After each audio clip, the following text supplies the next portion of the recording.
আর মহিলাদের জন্য নামাজ পড়ার নিয়মটা কি এক? আর হানাফি এবং শাফিদের নামাজের নিয়মে কি পার্থক্য? বোন, আপনি প্রশ্ন করলেন যে নামাজ পড়ার নিয়মটা পুরুষ আর মহিলাদের ক্ষেত্রে এক কিনা, শাফি আর হানাফির ক্ষেত্রে এক কিনা। আমাদের নবীজি মুহাম্মদ সাল্লাল্লাহু আলাইহি ওয়াসাল্লাম বলেছেন, এটা আছে সহিহ বুখারীতে খণ্ড নম্বর 1, নবীজি বলেছেন, নামাজ পড়ো যেভাবে আমাকে পড়তে দেখেছো। নবীজি এটা বলেননি যে মহিলারা একভাবে নামাজ পড়বে, পুরুষরা আরেকভাবে নামাজ পড়বে। আরেকটা হাদিস, এটা হচ্ছে সহিহ বুখারী খণ্ড 1 বুক অফ সালাহ, যে সাহাবীগণ পুরুষদের মতো করে নামাজ পড়তেন। পুরুষ আর মহিলাদের নামাজ পড়ার জন্য আলাদা কোনো নিয়ম নেই। নামাজ পড়বেন সেভাবে, বুকের উপরে হাত রাখবে। এগুলো আমরা সেই হাদিস দ্বারা প্রমাণ শুনবো ইনশাআল্লাহ। পড়ার জন্য আলাদা কোনো নিয়ম নেই। নামাজ পড়বেন সেভাবে যেভাবে নবীজি পড়তেন, সে আপনি পুরুষ হন বা মহিলা হন। আমি জানি বাজারে এরকম কিছু বই পাওয়া যায়, ইন্ডিয়া সহ সারা পৃথিবীতেই বিভিন্ন মতবাদের লোকজন বলে মহিলাদের জন্য নামাজ পড়ার নিয়মটা আলাদা আর পুরুষদের নামাজ পড়ার নিয়ম আলাদা। এরকম কোনো হাদিস নেই। ইসলাম সম্পর্কে যদি কিছু বলেন, সেখানে কোরআন বা সহিহ হাদিসের রেফারেন্স থাকতে হবে। সব সময় কোরআন এবং সহিহ হাদিস। তাহলে যখন রেফারেন্স দেবেন যে কোনো বিশেষজ্ঞ হোক, পৃথিবীর সবচেয়ে বড় বিশেষজ্ঞ, যদি তিনি কিছু বলেন, প্রমাণ থাকতে হবে। কোরআন এবং সহিহ হাদিস প্রমাণ দেখাতে হবে। প্রমাণ পেশ করো ইন কুনতুম সাদিকিন। এমন কোনো হাদিস নেই বা কোরআনের আয়াত নেই যেটা বলছে যে নামাজ পড়ার নিয়মটা পুরুষ এবং মহিলাদের আলাদা। আমি জানি অনেক বিশেষজ্ঞ নিজস্ব দৃষ্টিভঙ্গি থেকে বলে থাকেন, যেহেতু মহিলাদের নিরাপত্তা দরকার, তারা আলাদাভাবে নামাজ পড়বে। এটা হচ্ছে তাদের দৃষ্টিভঙ্গি। কিন্তু নবীজি কখনো বলেননি নামাজ পড়বো যেভাবে নবীজি পড়তেন। এবারে হানাফি এবং শাফি মাযহাবে নামাজের নিয়ম সম্পর্কে বলি। আমি জানি এদের মধ্যে কিছু পার্থক্য আছে। হানাফিরা নামাজের সময় হাত বাঁধে নাভির নিচে, শাফিরা হাত বাঁধে বুকের উপরে, তারা তাকবীর দেয়, আমিন শব্দটা জোরে বলে।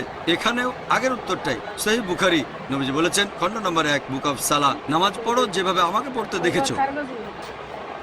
আর এই চারজন ইমাম, ইমাম শাফি, ইমাম আহমদ ইবনে হাম্বল, ইমাম আবু হানিফা, ইমাম মালিক, এই চারজন বিখ্যাত ইমামই বলেছেন, যদি দেখো আমার কোনো ফতোয়া আল্লাহ এবং রাসূলের বিরুদ্ধে যাচ্ছে, ফতোয়া দেওয়া হলো ছুঁড়ে মারো। আমি জানি আবু হানিফা রাদিয়াল্লাহু আনহু বিখ্যাত বিশেষজ্ঞ, তাকে শ্রদ্ধা করি, ভালোবাসি। মানুষে বলে যে তিনি বলেছেন, যখন তোমরা নামাজ পড়বে নাভির নিচে হাত বাঁধবে। আবু দাউদে একটা হাদিস আছে, আবু দাউদ খণ্ড নম্বর 1 বুক অফ সালাহ, বলা হয়েছে নবীজি নামাজের সময় নাভির নিচে হাত বাঁধতেন। তবে এটা জয়ীফ হাদিস। ঠিক এর পরের হাদিসটাই বলছে, যেটা সহিহ হাদিস, যে নবীজি হাত বাঁধতেন নাভির উপরে। আরও সহিহ হাদিস আছে সহিহ ইবনে খুজাইমা, যেটা বলছে নবীজি হাত বাঁধতেন বুকের উপরে। সহিহ হাদিস যখন বলছে নবীজি বুকের উপর হাত বাঁধতেন, নাভির নিচের হাদিসটা জয়ীফ। তাহলে নামাজ পড়ার সঠিক নিয়ম বুকের উপর হাত বাঁধা। তার মানে এই না যে ইমাম শাফির সব কথা ঠিক অথবা ইমাম আবু হানিফা তারা দুজনেই শান্তিতে থাকুন, তিনি ভুল। এরা সবাই বিখ্যাত বিশেষজ্ঞ, তাদের শ্রদ্ধা করি, তারা মহান আলেম। তবে আমরা বুঝতে পারছি না যে সেই সময়ে সব হাদিসে লিপিবদ্ধ হয়নি। আমাদের নবীজির জীবদ্দশায় কোরআন লিপিবদ্ধ হয়েছিল, এটা নিয়ে কোনো সন্দেহ নেই, নবীজির নিজস্ব তত্ত্বাবধানে। তবে হাদিস লিপিবদ্ধ করা হয়েছে মহিলারা একভাবে নামাজ পড়বে, পুরুষরা আরেকভাবে নামাজ পড়বে। আরেকটা হাদিস, এটা হচ্ছে সহিহ বুখারী খণ্ড 1 বুক অফ সালাহ, যে সাহাবীগণ পুরুষদের মতো করে নামাজ পড়তেন। পুরুষ আর মহিলাদের নামাজ পড়ার জন্য আলাদা কোনো নিয়ম নেই। নামাজ পড়বেন সেভাবে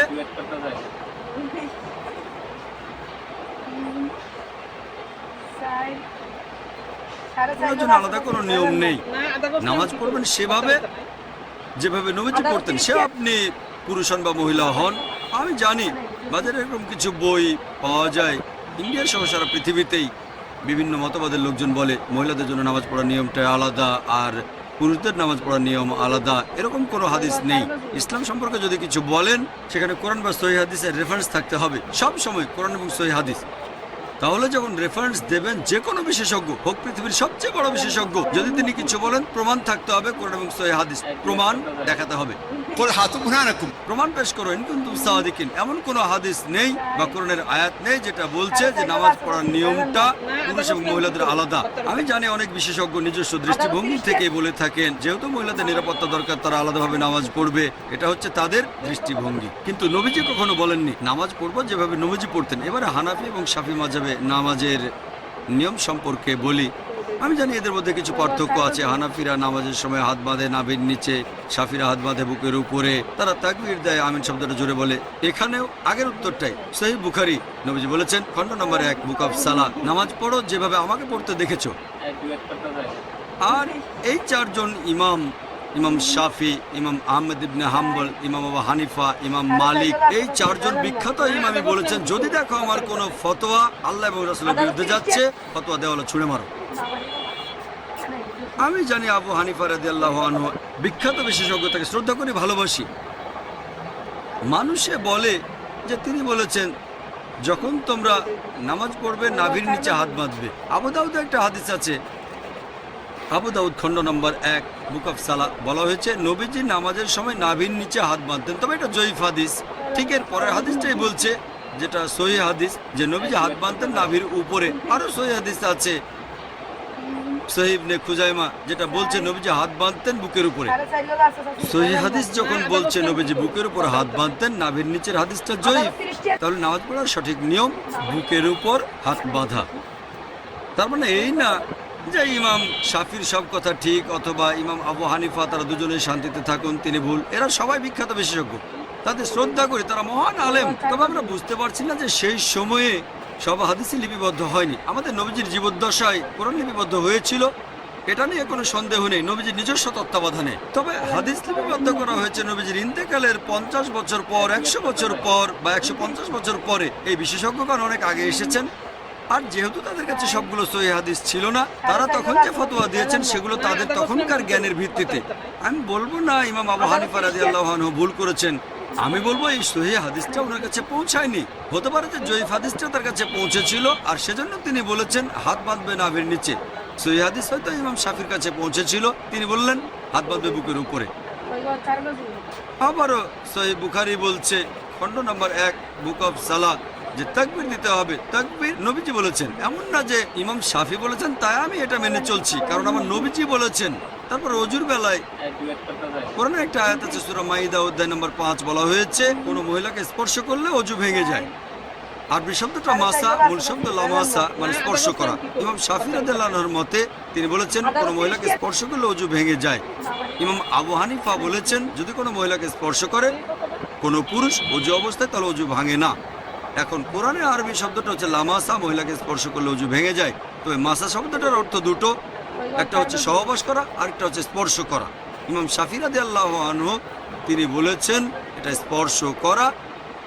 ইমাম আবু হানিফা তিনি ধরে নিয়েছেন সহবাস করা। এখানে তাদের মতটা আলাদা। তবে যদি সুন্নান আবু দাউদ পড়েন খণ্ড নম্বর 1, এখানে বলা হয়েছে যে হযরত আয়েশা রাদিয়াল্লাহু আনহা নবীজি অজু থাকা অবস্থায় তাকে চুমু দিলেন, তারপর নবীজি আবার অজু না করে নামাজ পড়তে চলে গেলেন। আরেকটা হাদিস আছে সহিহ বুখারীতে বুক অফ সালাহ খণ্ড নম্বর 1, হযরত আয়েশা ঘুমাচ্ছিলেন, নবীজি তার পা সরিয়ে নামাজ পড়লেন। এটাই প্রমাণ করে যে স্পর্শ করলে অজু ভেঙে যায় না। এখানে আবু হানিফা রাদিয়াল্লাহু আনহু ঠিক বলেছেন, আর ইমাম শাফি আমি বলবো না তিনি ভুল করেছেন ইচ্ছাকৃতভাবে, হাদিসটা ওনার কাছে পৌঁছায়নি। সবাই বিখ্যাত বিশেষজ্ঞ, আর তারা বলেছেন দেখো যদি আমার কোনো ফতোয়া আল্লাহ এবং রাসূলের বিরুদ্ধে যাচ্ছে, তোমরা আমার ফতোয়া দেওয়ালে ছুঁড়ে মারো। আমি তাই বলবো, আমি একজন পাক্কা হানাফি। আমি ডক্টর জাকির নায়েক একজন পাক্কা হানাফি। কেন? আবু হানিফা ফতোয়া দিয়েছেন নাভির নিচে হাত বাঁধবে নামাজ পড়ার সময়, কিন্তু সহিহ হাদিস বলছে বুকের উপরে। তাই আমি নামাজের সময় হাত বাঁধি বুকের উপরে, আমি একজন পাক্কা হানাফি। ইমাম শাফি বলেছেন যদি দেখো আমার কোনো ফতোয়া আল্লাহ এবং রাসূলের বিরুদ্ধে যাচ্ছে, সেটা দেওয়ালে ছুঁড়ে মারো। ইমাম শাফি বলেছেন অজু অবস্থায় কোনো মহিলাকে স্পর্শ করলে অজু ভেঙে যায়, কিন্তু সহিহ হাদিস বলছে অজু ভেঙে যায় না। তাহলে কোনো মহিলাকে অনিচ্ছাকৃতভাবে স্পর্শ করলে অজু ভেঙে যায় না। যেহেতু আমি ইমাম শাফির ফতোয়া দেওয়ালে ছুঁড়ে মেরেছি, তিনি বলেছেন আমি একজন পাক্কা শাফি, আমি পাক্কা হানাফি, পাক্কা শাফি, আমি পাক্কা হামলি, এছাড়া পাক্কা মালিকি। পাক্কা মানে খাঁটি, আমি মেনে চলি 100%, অন্যরা মানে হয়তো 80 বা 90% অথবা আবু হানিফার 60%। আমি পুরোপুরি মেনে চলি। এই চারজন ইমামই বলেছেন যদি দেখো আমার কোনো ফতোয়া আল্লাহ এবং রাসূলের বিরুদ্ধে যাচ্ছে, ফতোয়া দেওয়ালে ছুঁড়ে মারো। এই চারজন ইমামই বিখ্যাত বিশেষজ্ঞ, তাদের শ্রদ্ধা করি। তবে আমাদের বুঝতে হবে সব হাদিস তখনও লিপিবদ্ধ হয়নি। এখন সবকিছু আমাদের হাতের নাগালে, সিডি রোমে পাবেন, বইয়ে পাবেন, অ্যাভেলেবল। তখনকার দিনে ছিল পর্যাপ্ত তথ্যের অভাব। যেমন ধরেন আমার ভাই একজন ডাক্তার, আর কোপার্নিকাস একজন বিখ্যাত বিজ্ঞানী ছিলেন। তবে বিজ্ঞানের ব্যাপারে কোপার্নিকাসের চেয়ে আমার ভাইয়ের জ্ঞান অনেক বেশি, আইনস্টাইনের চেয়েও। তবে আইনস্টাইন আরও মেধাবী ছিলেন। এখন বিজ্ঞান অগ্রসর হয়ে গেছে, তার মানে এই নয় যে আমার ভাই আইনস্টাইনের চেয়ে অনেক বেশি মেধাবী। আইনস্টাইন আমার ভাইয়ের চেয়ে অনেক বড় জিনিয়াস। তবে যেহেতু অনেক বছর পার হয়ে গেছে, আমার ভাই বিজ্ঞান সম্পর্কে তথ্য বেশি জানে, আধুনিক তথ্য বেশি জানে, তবে বেশি মেধাবী। আইনস্টাইন আইজাক নিউটন বা কোপারনিকাস। যেহেতু বিজ্ঞান অগ্রসর হয়েছে তাই আমরা একটু বেশি তথ্য জানি। এই চারজন ইমাম ও জিনিয়াস ছিলেন, তাদের ভালোবাসি, শ্রদ্ধা করি। তবে এখন অনেক কিছু লিপিবদ্ধ হয়েছে আর আমাদের বুঝতে হবে আল্লাহ পবিত্র কোরআনে বলেছেন সূরা আল ইমরান অধ্যায় নম্বর 3 আয়াত 103, واعتصموا بحبل الله جميعا ولا تفرقوا। তোমরা আল্লাহর রজ্জু শক্ত করে ধরো, পরস্পর বিচ্ছিন্ন হয়েও না। আমরা বিভিন্ন দলে ভাগ হব না। আর নামাজ পড়ার একমাত্র নিয়ম সেটা হানাফি, শাফি বা মালিকিদের নিয়মে না, হবে আমাদের নবীজির নিয়মে। আর ইমাম আবু হানিফা রাদিয়াল্লাহু আনহু, ইমাম শাফি রাদিয়াল্লাহু আনহু বলেছেন, তোমরা যদি দেখো আমার কোনো ফতোয়া আল্লাহ এবং রাসূলের বিরুদ্ধে যাচ্ছে, আমার ফতোয়া দেওয়ালে ছুঁড়ে মারো। তাহলে পাক্কা হানাফি হিসেবে সহিহ হাদিসের কথা মেনে চলবেন, পাক্কা শাফি হিসেবেও আপনি সহিহ হাদিসের কথা মেনে চলবেন। তাহলে সত্যিকারের ইসলাম মেনে চলা হবে। আশা করি উত্তরটা পেয়েছেন।